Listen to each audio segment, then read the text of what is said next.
Hello, আসসালামু আলাইকুম সবাইকে। ওয়েলকাম করছি আমার নতুন একটা ভিডিও দেখার জন্য। আশা করছি যে যেখান থেকে আমার ভিডিওটা দেখছো সবাই অনেক অনেক ভালো আছো, সুস্থ আছো। গত একটা ভিডিওতে তোমরা অনেকেই আমার কাছে রিকোয়েস্ট করেছিলে মোমোর রেসিপিটা যেন আমি শেয়ার করি। তো আমি কিভাবে মোমোটা বানাই বাসায় সেটাই আজকে তোমাদের সাথে শেয়ার করব। এখানে আমি 1 কাপ পরিমাণ চিকেন ব্রেস্ট নিয়েছি আর চিকেনটা আমি একটু ব্লেন্ডারে ব্লেন্ড করে কিমা করে নিয়েছি। সাথে আমি 1 কাপ পরিমাণ পেঁয়াজ আর কাঁচামরিচটা কুচি কুচি করে দিয়ে দিয়েছি। আমি এখানে কিছু ভেজিসও ব্যবহার করেছি, যেমন আমি এখানে গাজর আর বাঁধাকপিটা নিয়েছি। তোমরা চাইলে কিন্তু শুধু চিকেনটা দিয়েও মোমো বানাতে পারো, কিন্তু আমি ভেজিটেবল অনেক বেশি পছন্দ করি তাই দিয়েছি।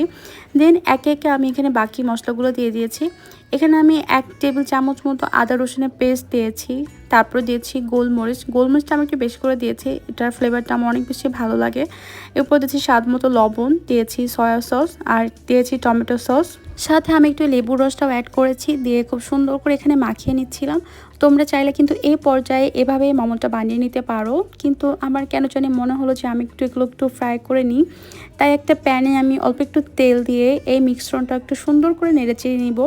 খুব বেশি সময় না, 2 থেকে 3 মিনিট মতো নেড়েচেড়ে নিলে কিন্তু এটার কালারটা সুন্দর হয়ে চেঞ্জ হয়ে আসবে। আমার কাছে কেন জানি মনে হয় যে এভাবে একটু তেলে ফ্রাই করে নিলে টেস্টটা ডিফারেন্ট আসে, আর এই টেস্টটা আমার কাছে বেশি মজা লাগে, তাই আমি এভাবে করেছি। আর তোমরা চাইলে কিন্তু না ভেজেও মোমোটা বানাতে পারো, আর ওইভাবেই কিন্তু অথেন্টিক টেস্টটা পাবে।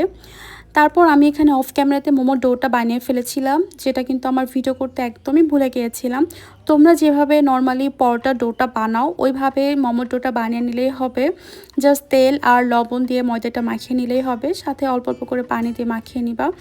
আর আমি কিন্তু খুব একটা ভালো মোমোর শেপ করতে পারি না, ইউটিউব দেখে আমি যতটুকু শিখেছি আমি আমার মতো করে কিছু একটা শেপ দেওয়ার ট্রাই করেছি। খুব একটা ভালো হয়নি, বাট এটাই আমার কাছে ভালো লেগেছে, মানে আমি যেভাবে পেরেছি ওটাই ভালো লেগেছে। একই প্রসেসে আমি একে একে সবগুলো মোমো এখানে বানিয়ে নিয়েছি। আর কিছু মোমো আমি এখানে ফ্রোজেন করে দেখাবো। তো ফ্রোজেন করার জন্য একটা পাত্রে আমি কিছুটা ময়দা ছিটে নিয়েছিলাম, যেন পাত্রের গায়ে মোমোগুলো লেগে না যায়। দেন একটু ফাঁকা ফাঁকা করে এভাবে সাজিয়ে আমি সারা রাত ধরে এটা ফ্রিজে রেখে দিয়েছিলাম। পরের দিন সকালে এটা বের করে নিয়েছি, আর দেখতেই পাচ্ছ খুব সুন্দর মতো কিন্তু সবগুলো একদম শক্ত হয়ে গিয়েছে। তো আমি এখানে একে একে তুলে একটা বক্সে এগুলো সংরক্ষণ করব। আর এভাবে সংরক্ষণ করলে কিন্তু একটার সাথে আরেকটা মোমো লেগে যাবে না। তোমার যখন যে কয়টা ইচ্ছা তোমরা কিন্তু খুব ইজিলি বের করেই কিন্তু স্টিম করে নিতে পারো। দেখো আমি এখানে কিছু ফ্রোজেন মোমো তোমাদেরকে স্টিম করে দেখালাম। তোমরা এটা খেয়ে বা দেখে একদমই বুঝতে পারবে না যে এটা কিন্তু ফ্রোজেন করা ছিল। টেস্ট কিন্তু একদম পারফেক্ট থাকবে, আর এটা খেতে কিন্তু ভীষণই মজা হয়েছিল।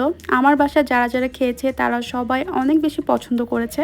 তোমরা যারা যারা এখনো ট্রাই করোনি অবশ্যই একবার হলেও ট্রাই করো। আমার রেসিপি যদি তোমাদের কাছে একটুও ভালো লেগে থাকে অবশ্যই কিন্তু আমার পেজটা ফলো করে আমার পাশে থেকো।